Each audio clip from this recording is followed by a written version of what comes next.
So right now we're going to talk more about NFTs and the alternative film funding opportunities. And I have here with me these fine gentlemen, you know, Alexander Amartei, who's a tech expert, you know, and a producer as well, right? More producer rather than a tech expert, okay. And I have Michel, Michel. I have Michel and Bjorn from, what's the name of your company again? Hitlab. Now, the reason why it's funny that I'm not trying to remember, but when I hear Hitlab, the first thing that comes to my mind is AfroCannes. Yes. And why is that so? Maybe now you tell us more about Hitlab, and then you can give me that. You can answer that for me as well. All right. AfroCannes was one of our initial investor in the company when we created the company in 2007. He was very interested in the AI technology that our company created. So we wanted to participate as one of the early investors. Since then, he hasn't been involved very much with the company, but he's one of the, almost founder of the company. Awesome. So the company has evolved in so many areas that AfroCannes is not very involved today. Okay. But we still say a big thank you to AfroCannes. All right, so Alex, can I call you Alex? Please. Okay. NFTs, that's like NFTs like the 3 favorite letters right now on everyone's lips. Well, apart from me, I'm still trying to understand. So maybe if you can tell us more about that, and how you think, our creative space can benefit from it. Okay, yeah. So an NFT just means it's digital ownership on the blockchain, on the internet in layman's terms, and it just you can NFT a Ferrari or the deeds of your house. Anything you can digitize the asset ownership, and that's all an NFT is. Okay. And what we're doing is we're bringing that to the movie business to be able to finance and sort of expand the brand, expand the IP, but also primarily finance a full feature film with NFT sales. Okay. And how are you doing that? So I come from a background of equities. I was in the stock market before I went into the movie business, and I approached the NFT space very differently than most people come at the angle of artists. They think it's about art and digital art and things like that. Like me. Yeah.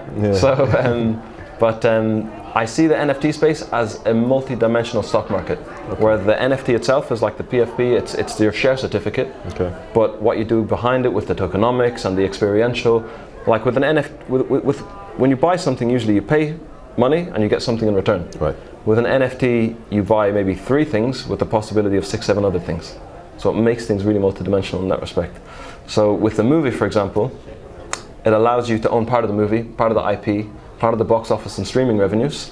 Maybe people can get a part in the movie, or they come on set and they have all the experiential elements of it as well. Okay. So that's what we're doing with Antara, which I'm going to save that to do the talking. But yeah, that's our movie. Okay. So we go straight to Antara? If you wish. Okay. You can watch in the mirror.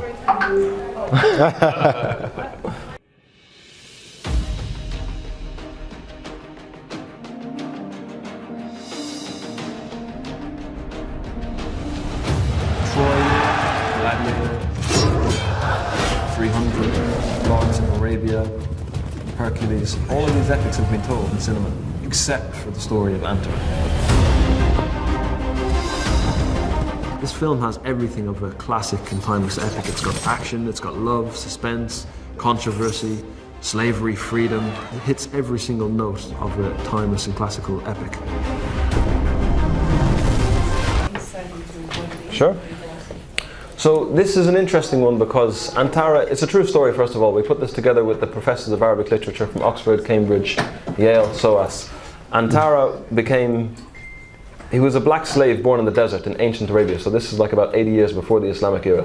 Okay. And I think it's a phenomenal time for Hollywood to have a black hero like this. Black Panther it wasn't a true story. Right. Great movie. Right. But this is an amazing story of a true story. So if you study in Oxford or Cambridge, you study the literary works of this person, Antara. And he was born as a slave, and then he rocketed to stardom in the 6th century. He won his freedom, and he became the most celebrated poet of all ancient Arabia. So he became like the apex of Arabic language. And I think that's quite interesting that a black man became the literary standard of Arabia in the 6th century before.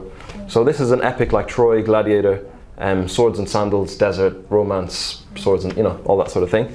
And it's his life from slavery to freedom and how he went through that journey of, you know, in movies you have rags to riches stories, right. But this is more from slavery to aristocracy and everything around it. And it's not just about being a brave brute, it was about the eloquence and articulation and how he propelled himself with language and things like that. So we've split this up into NFTs, so people who buy the NFTs, they own part of the box office and streaming revenues, and they own part of the movie. Some people get a part, all of that sort of thing. So this is the first major movie in history financed by NFTs. So that's what we're doing in Cannes. We're speaking on different stages here, Monte Carlo. Because when you make a movie, it's all about box office and streaming revenues. Exactly. But with crypto and DeFi, that now takes half of the load. So you make 50% of the money from DeFi and crypto and NFTs, and 50% can come from box office and streaming revenue. So it's no longer just about box office. So it's a huge risk mitigation for the Hollywood model. And consistent way of making revenue as well. Yeah, of course. Absolutely. Thank you. I see you staring at me. I know you want to contribute to that. Well, first, before I contribute on what we do in crypto, I'd like Bjorn to explain, because he really is the crypto NFT arm of our multinational. Absolutely. So then I'll summarize what we do. And Okay. now, because our specialty is financing, Right. structures, Exactly. and more we're using crypto NFT. But thanks to Bjorn, who's put all that together for our artists, for our movies, our team. So I'll let Bjorn explain the whole NFT structure. Okay. Thank you, Michel. So I have a company called Rocki, Rocki.com. We're one of the leading music NFT platforms. So what we focus on is creating more value for musicians. And it's great to be here today because we actually have a ton of artists from Africa. And a lot of them actually make more money in a few music drops than the entire yearly paycheck from Spotify. Right. Like Spotify don't really pay much to begin with, Right. but still they can make hundreds of dollars on releasing music as collectibles. Okay. So like you said before, an NFT can be anything.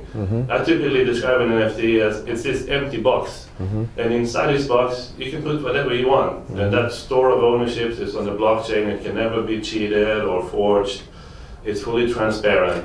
So in our case, we do music. So how do we make music valuable again?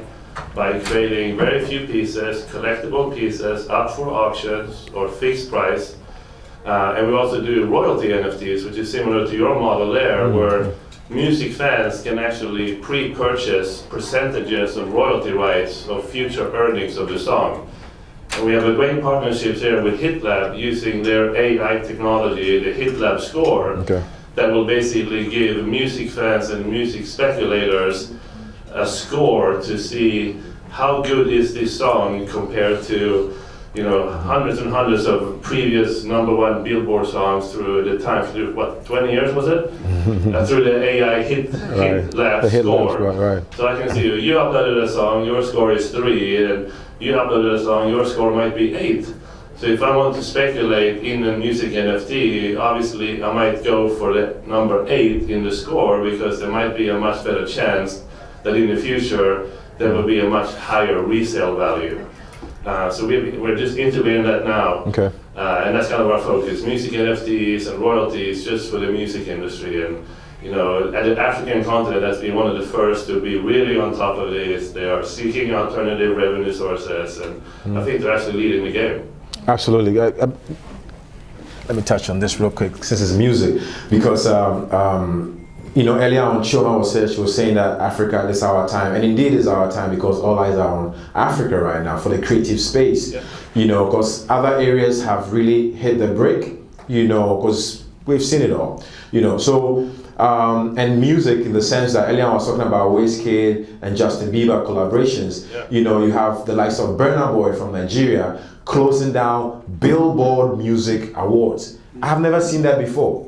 Never ever. I never saw Yusondo on there. I didn't see all the greats, African musicians that we've had in the past. But Burna Boy is doing it now, which means, the global world is understanding what Afrobeat is and everything else that is happening. So this is very laudable, and we need to find other ways where we can tap into it some more. Well, I should add, thanks to Alex, I was not planning to be here, but then Alex calls me and he says, we're going to do something to show the amazing creativity from Africa. We've been working for many years trying to show, using our technology, how incredible. And now, as we've evolved, we now have created, based on the talent of Africa, our own labels. And the majors have finally understood that emerging artists don't have to come from America. They can come from anywhere. So with our own labels, now Universal Music worldwide will be releasing our discovered talent from anywhere in Africa, in whatever language they sing. Because the deal I made, we entirely and solely decide what's going to be released. Universal has no say, basically. And then we're creating another one within 2 weeks for other artists, because our technology can analyze songs in any language, any styles. We have basically analyzed 100,000 songs per hour. No human can actually listen to more than 10 and say whether they're good. Our system is all mathematics, so we work with every major, or one of the first user were the Grammys. But we went one step further, and thanks to Alex and Bjorn, we not only help the artists get released, we also manage their publishing. We also make sure that their talent, their creativity, be heard by producers.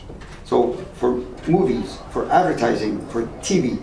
So we created, a 360 company whereby any creator gets the reward he deserves or she deserves for being creative. And we, royalties, like being on Spotify, is useless. But being in Alex's movie, getting NFTs from Rocki, the first thing we did when we teamed up with Them, we said, okay, we're going to create the showcase for you.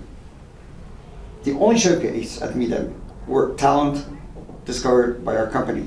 Then everyone, the winners, Bjorn created an NFT as a gift to each one of them. So that was immediate revenue outside of the conventional musical or any other revenue.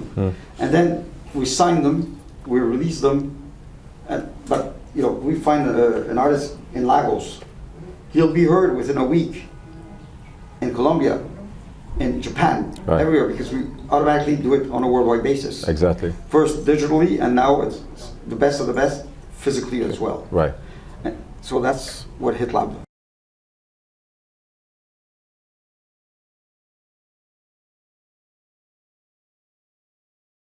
That's extremely good question. What we want to make sure is that we work for the artist. They don't work for us. So every decision we make is always with the artist. The artists, most of them have many songs. So with them, we listen, then we analyze them through our system, and then we start releasing them. And revenue-wise, it's also, a much better split, with the artist. But the artist, every step of the way, has his or her input. Now the next step we're doing, we're going to co-create a worldwide tour agency for emerging artists. That's the next step. I was in New York last week, and the deal is done, and it's going to be a New York-based company in partnership with the big American company who does tours. I just forgot. Warner? Not Warner. Live. The one. Live Nation. Live Nation, Live Nation, So yeah, Live it's gonna Nation. be- Our other partner is going to be Live Nation, Urban. okay. So to make sure, what we want to do is make sure talent makes the money they deserve. Monetization is as important as visibility. Right. And we want each artist to get what he or she deserves. Absolutely. I mean, the reason why I also said that was I was thinking about, you know, you've been in the industry, you know, traditionally, you know, if I'm an artist, 20 years ago, I have to find an A&R, somebody will say that she's an A&R, you know, or she has to discover me somewhere, playing like a small bar, you know, before I will go through the ranks and I'll be sitting at the label, I'm not really making any money. So this is very important for the talent. Yeah. You know, that's why I was asking that question. It's very, very important for the talent because the modern day talented, you know, the modern day creative talent, it's like a microwave era that we're in right now. They want everything fast and quick, you know. So this is are you telling me this is the way to go? Well, yes, we think the way to go is to make sure talent makes a living out of his talent, not, you know, expect you know, a cent or even less from Spotify. So, you know, we are extremely focused on making sure talent gets renowned and everywhere. One of the songs last year that came through our system, the first time we heard it, we were totally clueless what language it was from. So we started listening and put it through the system. It got a score of 92, which is amazing. That song was Jerusalem. From South Africa? Yes. Ah. So the more, you know, I played it for my team and everywhere, most people had no clue what language it was. It's in Zulu, from a small city with no record label, no nothing. Right. Last week when I was in New York, talking to a major record company, I said, you know, we discovered, you know, through our system, Jerusalem. They were still clueless how amazing that song, it was #1 song worldwide. Yeah. And so that's our focus, is to show that talent does not have to be in English or from the US. Absolutely. May I add to that? And also what I think is important is, when you think about the music industry, traditionally, it was invented in the days of jukeboxes and sheet music, and it was specifically designed to, you know, to screw over musicians. Here is a big contract and $50,000 advance. Sign here, and we own you for life. Yeah. Not only your revenue, but also your creativity. Yes. So you want to change from Afrobeat to hip hop to blues? No, you can't. You only need to do this music that makes us money in the best way. Yeah. So I think what's important here also with Hitlab, they don't have these type of agreements where they lose creativity. And that's what I think is very important. They work with the artists to make sure that they still have control of their creativity. Absolutely. And if they need to change to go left or right or up and down because now their musical taste has evolved, they can do so. And I think that's very important. Freely. Very, very important. We're very involved in classical music. Right now we're releasing an amazing violinist, but, you know, we let him, you know, do his classical, but we're gonna also make sure that he can be featured in jazz and pop. So this way, he keeps his total creativity. Absolutely. And we help with other styles of music that it becomes more and more, you know, a known entity, and he makes money. You know, that's Hitlab's philosophy. It's music without borders. Music is what? Music without borders. Music without borders. Okay. Okay. Interesting. Very interesting. I like that. I like the making money part because we all need to make some money. I mean, that's why we are creatives. We are the ones who make the least, right? Yeah. But that is changing, though. You know, it's really changing based on us as individuals and how we're thinking. You know, mentality. Because you can make money. I know artists now, especially from my country, Ghana, that are making millions of dollars. You know, Amartei sold his painting for like $3 million, $4 million. I mean, they're making, Mohammed sold his for like $1 million. They're making money. So it's you're approaching, you know, how you're thinking. You know, coming back to what we were discussing earlier on the African brand. It was film brand, but I'm just saying in general, the creative brand, we have to be prepared for that. Now, coming back to you, Alex. So with this production, when are you looking at, you know, when is this, how soon is this happening, and what should we look forward to?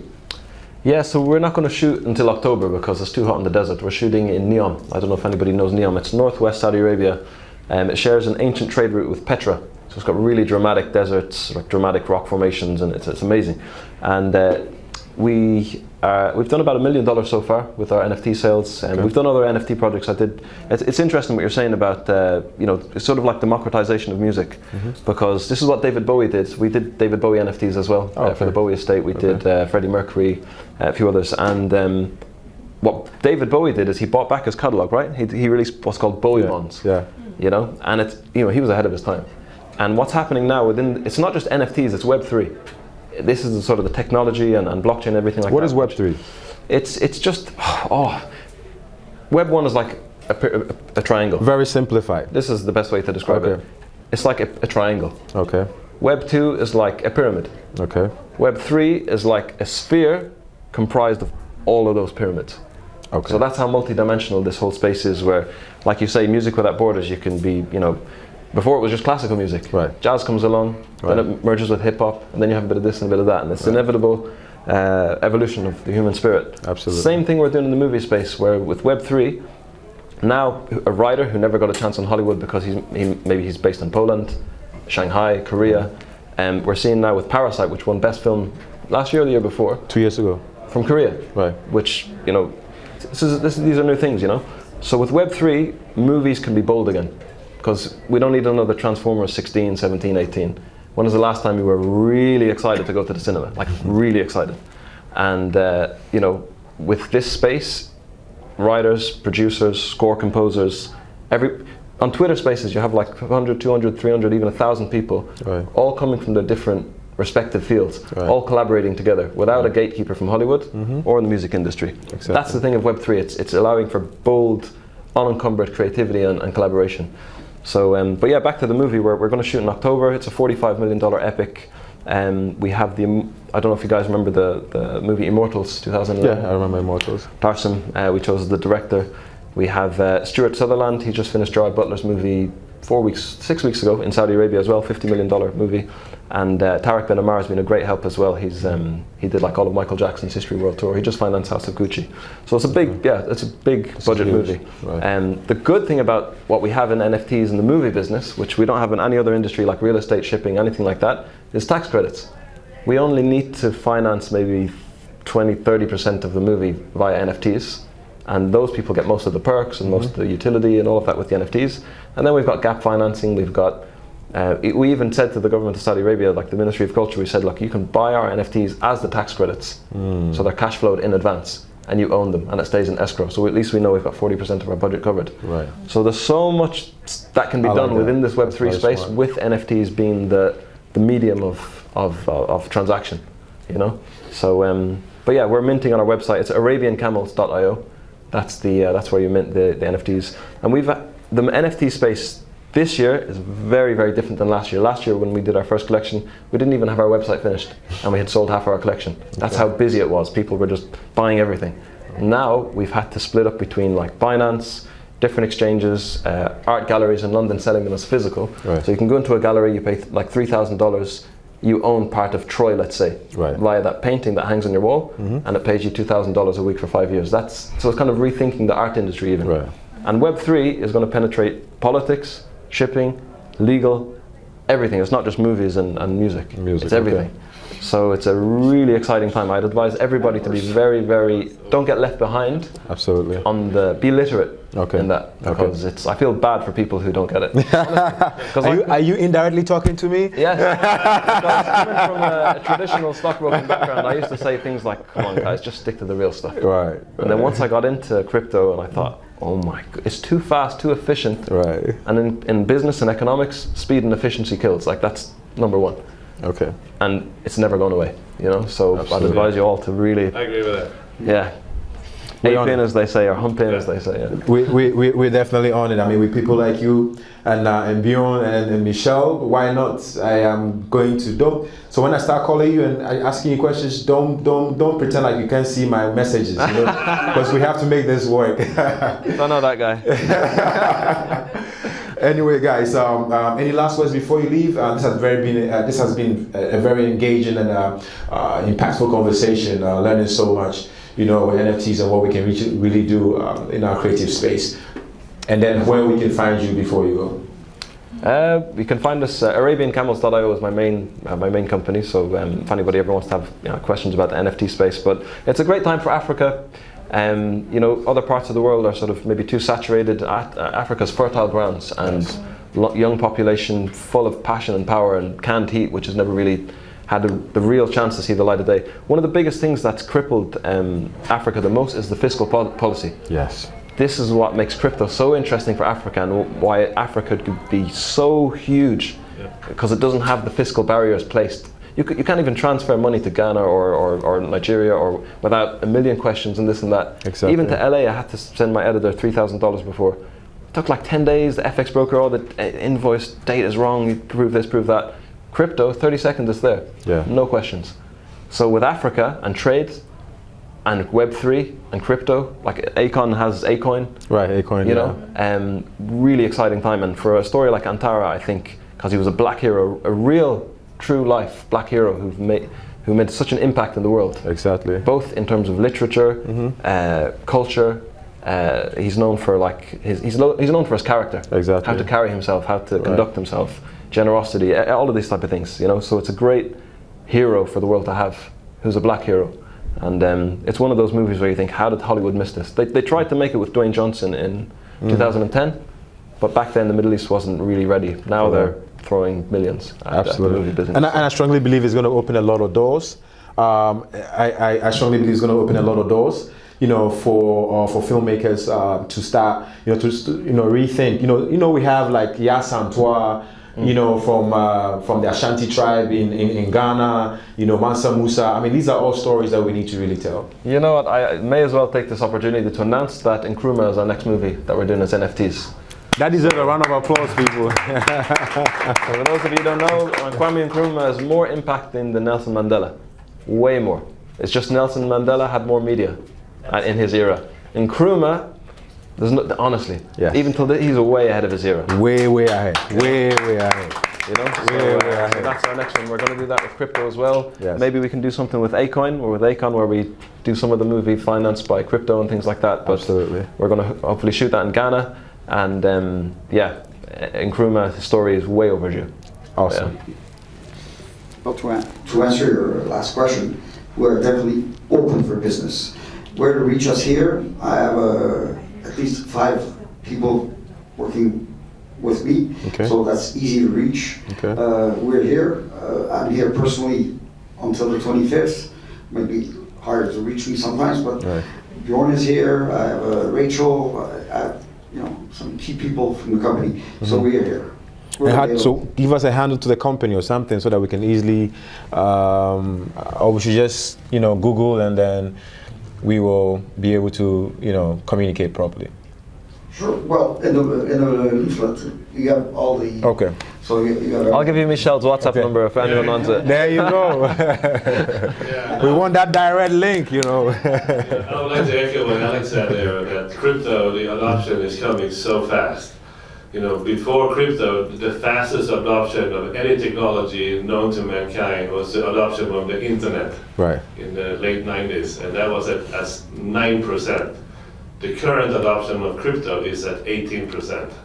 So I think we're just still in the very, very early days. Yes, there's a lot of turbulence, there's a lot of crazy stuff going on that we all see, but I'm convinced it's here to stay.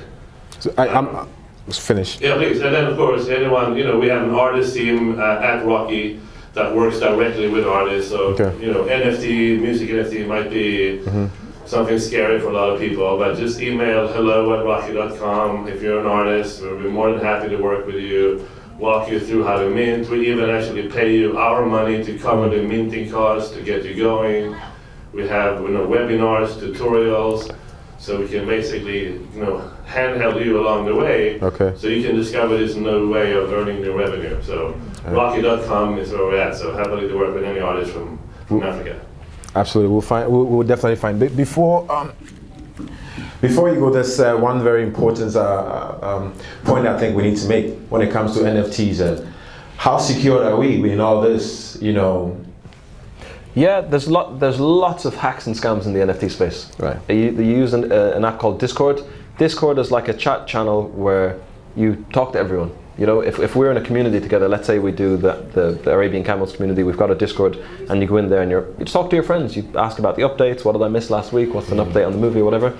That's your space for that. But you have these people who come in and pretend to be other people. Oh, click this link. Never click any links in your Discord. Sometimes you just have to learn the hard way, to be honest with you. Yeah. And if you're getting into NFTs, I'd advise you to get into crypto first. Get a little bit of Ethereum, a little bit of Bitcoin. Just go through the process of what's MetaMask. Just even if it's $50. Because if you do it with fake money, you're not going to pay attention. But if you put even just $50 in, it's real money, you're going to pay attention to it. And just go through the process and stay safe, yeah. Okay. I was just going to say, if there's any questions, Okay, yeah. ask in French as well. We can answer in French as well. Absolutely. Yes, go ahead. I've got a question. How long can a crypto song be? You know, for us, a crypto song can be as long as you want. We do mainly singles and EPs and albums, but there's no limit. You could have a 15-minute mix or a 3-hour recording of you singing. There's really no time limit on it. Okay. Yeah. Okay. So the minting is higher pricing? It's actually the same minting price. So Rocki is built on Binance Smart Chain, and the actual minting cost to mint one of these songs as a collectible is about 8 cents. We started building on Ethereum, which is one of more popular platforms for NFTs. But the minting cost can be quite expensive depending on the time of the day and network, up to $60, $70, $80. So we needed a solution to be cheap, so all artists from anywhere in the world could afford it. Absolutely. Question? What before you, sir? Yeah, you touched upon it in terms of like the scams and everything. In terms of if there's a new film project we want to fundraise through NFT like you did, how would we overcome that stigma around the scams? You know, in the past, there's been projects, right, where people have donated, provided funds for NFTs, but then suddenly the artist just left. I guess you have to know the project leader, who's in charge, and what are they about, who are they, what's their background, and for me in business, I think it's about the personality. If the personality is good, business is good, and if the character is a bit, then everything else is a bit. So, but yeah, inevitably you're going to have some good players and bad players, but you're just going to have to use your, as I say in Ireland, have your wits about you, you know, so, yeah. I just tried to buy the domain crypto songs because I've never heard that expression before. I was like, that's good, crypto songs. The domain is taken. It's for sale, $4,000. Yeah, go ahead, sir. This is a question for Michael. How would you compare what you're doing right now to Napster from the 90s? Good question. Very good question. Well, we analyze the value or the hit potential of a song as compared to songs that have made charts. So we've ingested in our system every song that has been on the top 30 from Billboard and every other key charts all over the world. Napster was just comparing and playing songs. We don't do that. We analyze every single song and then make it available for release anywhere in the world as well. And it's all mathematical. We don't, judge what the person looks like or tagging or any of that. Right. It's pure mathematics based on the DNA of the song. So Napster never did this. They came to us 3 weeks ago if we wanted to buy them. Oh, Napster? Yes. He said Napster came to him 3 weeks ago for them to buy Napster. Oh, really? Yeah. Let me add to that. In my opinion, and I come from a 20-year background in the music industry, Napster killed the music industry. Yes, they did. We used to make money selling vinyl records. We used to make money selling CD albums. Cassettes. We used to make money selling MP3 in the iTunes stores, 99 cents. Apple took 30 cents, you would get 70. Then came Napster, which basically allowed people to share all over the world songs for free. So there was no longer a need to buy music because you can get any song for free by illegally downloading it from around the world. Right. And then of course we know what happened after Napster. We got Spotify, we got streaming, and they decided and they dictate what payment terms they have, which the 1% makes 90% of the revenue. The Beyonce, the Taylor Swift, they're very happy. But the remaining 99% of artists, they get to share the remaining 10% of revenue. which when you break that out on 7 million artists, that's about 200 US a year. Yeah. So that's where we are today with the evolution of Napster. So in my opinion, Napster is really what killed the music industry. And we're not a DSP, we're not, Spotify can use our technology. They can all use our technology, so it's very different from what Napster used to do. Okay. I did. Thank you, Hitlab Group. In your auxiliary product, I discovered you more in the musical side of Afrobeat, and if you talk about Afrobeat or even African films, I'm sorry, you pick Nigeria. I know you have a lot doing in the musical section. Don't you think, do you have a plan of extending that to the film industry? We didn't plan that suddenly Nigeria would be one of the main feeding country. It's just when we launched our digital emerging artist showcase in Africa, the immediate response was way bigger from Nigeria, even though when we did the showcase, the main talent were from Kenya, Benin, French-speaking Africa, and so forth. It's just that, globally, we get 1,000 artists a day that test the system. Out of those, probably 50% would be from Nigeria because of the population. Okay. So that's the only, Numbers. The same thing in Latin America. We're all over Latin America. We get, out of 100 artists, probably close to 40 will be from Brazil because of the population. Yeah, but specifically I'm talking about the film industry. Is there any plan on that? Because even with what you said, it's still on the musical industry. Do you get his Do you question? plan to use your model to go reaching replicate in the movie to business? Oh yeah, in the movie business, yeah. Well, Nigeria, why? We get also a lot of feedback from Nigeria because of Nollywood. But right now, we're looking at producing a movie with Kenya, and another one with Côte d'Ivoire. So, we're definitely not only focused on Nigeria, it's just they're the ones, because of the sheer volume of projects, will reach us. But every day we get projects. Let's say we get 10 projects a day, 5 will be from Nigeria because of the way the industry is way more organized. Exactly. But then some of the most creative are more from other countries.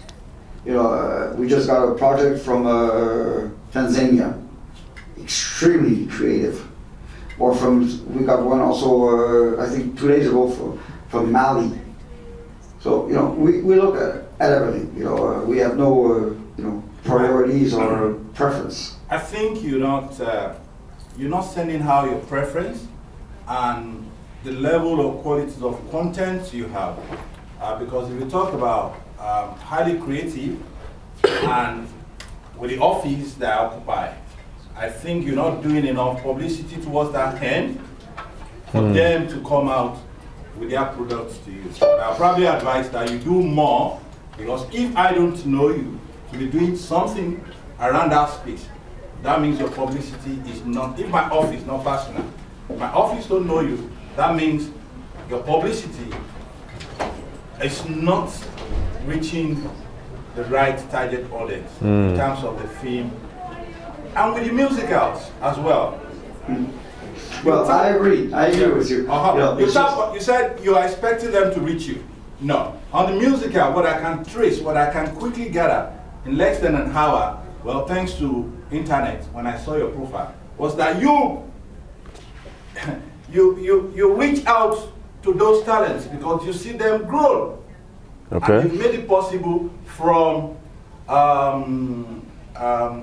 Bjorn. And you said it.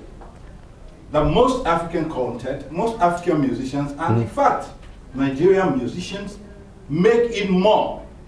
So it's like you tap on it, and I advise that you just reach out more to those with film and movie. Well, I agree 100% with you. All right. We've always been much too low profile because I don't like to be in front of cameras. I don't like being interviewed, but with partners like Trace, who play, we don't go out and fetch artists. They come to us. We are at a rate of 1,000 new artists a day, and more or less 50 scripts a week. I don't think, well, personally, as the CEO of the whole group of companies, I don't want to have 10,000 artists. I don't want to produce 100 movies a year or 100 TV series. I really want to focus what my team and I feel are the most creative and always multi-language and multi-genres. We'll do from classical all the way to hip-hop, including country music, everything. So we have that tendency of maybe picking what we feel with our partners is the best, and always with the talent itself. So we'll focus on 5 new releases a month, but we're behind them. I don't want to be like become major and have 100 release a week. The artists we pick and choose, always wisdom is the one we're going to be there all the way. Okay. Thank you. Thank you very much. What I got is quality control and numbers. Yes. Plain and simple. Yes. And monetization for the artists. And monetization for the artists. That's key. That's very key. All right, gentlemen.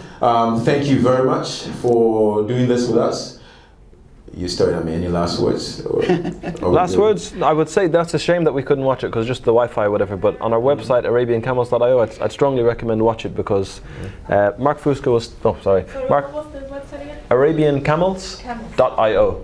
And the reason why it's called Arabian Camels is because the story of Antar, when he won his freedom, he went to the king, he wanted his daughter to marry. He said, I want to marry your daughter. And he shrugged him off and said, okay, you're free, but you're still, this was his attitude. And he got so offended by it. And he said, okay, you can marry my daughter if you bring me 1,000 camels from King Numan. They were a rare black breed of the day. Oh. And that was his inner commitment. He says, I'm going to bloody show him, basically. I'm going to spoil the end of the movie, but the end of the movie he returns with 1,000 camels. And this is a true story, and this is what made Antar's name huge in that era. He hated being a slave so much, and he was so passionate about his freedom and recognition that he just did it. He became the best version of himself, So ArabianCamels.io, it was done by Mark Fusco, who was Steven Spielberg's right-hand man for about 15 years. And he's a fantastic editor, so he's our editor. He put that together. And for people who want to know more about NFT, crypto, especially if you're thinking about doing a movie with NFTs, for example, even if it's $500,000 or $1 million, it's easier than you think. It's hard work, but it's easier than you think in terms of the accessibility of selling the NFTs to get the finance and having that community support you and grow you. Because people buy it not just to make money, they do it to support you, to support the cause. Right. So Africa has some incredible stories. Like you say, with AI and music, AI can recognize good music. What makes a heart tick, let's say. With story is story. We all have the same thing as humans: honor, chivalry, love, hate, romance, peace, whatever. Right. It happens all over the world, Kazakhstan to Uruguay to whatever. Those stories are still relevant, and So with NFTs, if you want to learn how to do it, we do a Twitter space with Deepak Chopra once a week, and we talk about the future of the metaverse, the future of Web3, the future of the world with the Web3 as part of our life. Okay. And if you were to do there's amazing, like Shaka Zulu, Mansa Musa, all these movies need to be made. Right. And maybe not with $500,000, but there's amazing local stories that could be told. And I give Whiplash as an example. 35-year-old director, $2 million budget, $49 million box office. Why? Because it was intelligent. It was it had some heart in it. And you don't need explosions and sex sells and all these cliche Hollywood things. Sometimes it's just that make the heart tick. Absolutely. A human, light up the world.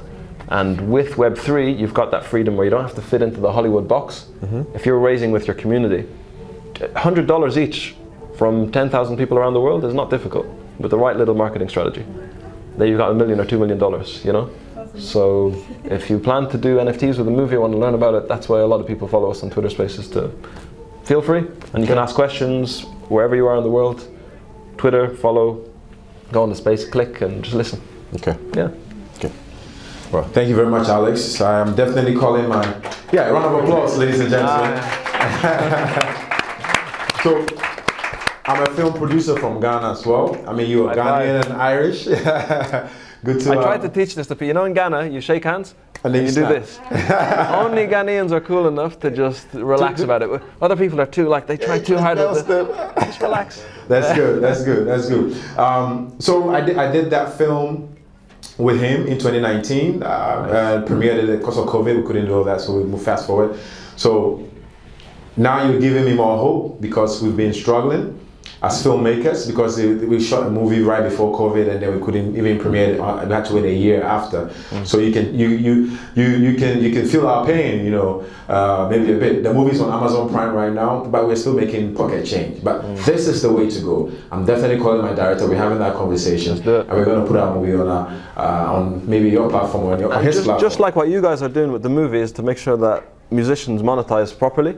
There's also things coming into the Web3 space, which is blockchain distribution, to be the blockchain of Netflix, or the Netflix of the blockchain or whatever. Right. And that's to enable you to get more money from your film without middlemen taking bits, dodgy Hollywood accounting, inflating prices, paying for their yacht and the Grand Prix, all this type of thing, you know? So yeah, absolutely. Absolutely.